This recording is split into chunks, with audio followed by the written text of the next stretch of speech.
sometimes when these elites and power brokers and leaders are waffling to each other, they make an oopsie, or their subordinates make an oopsie, and the truth slips out, which they'd work really hard and train really hard to never do, because deception and lying is more important than truth, and nobody needs truth, right? Only those pesky Christians. Outrage after German intel chief says Ukraine war should keep going for another 5 years. There it is.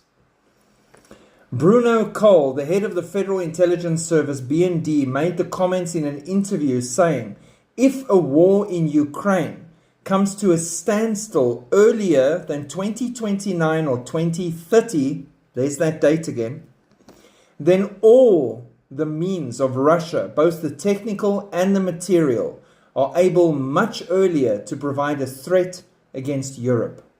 In other words, a peace deal would not benefit Europe if it happens before 2030. Instead, the German chief hints that it is in Europe's interest to continue sending waves of Ukrainians to die at the front.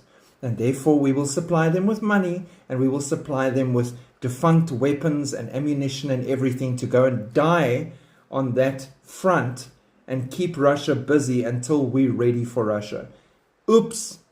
Even the Ukrainian ex-prime minister said the same thing. Whoops, the truth slipped out. That's what they want. They want the Ukrainians to just keep dying on that slaughterhouse field while they have time to prepare. So Ukrainian must take the bullet while they prepare for what's coming in 2030. Interesting, don't you think? Now it makes sense why there's so much pushback to talking to Putin and getting a peace deal on the cards and stopping that conflict, because it's not in Europe's best interest. Right.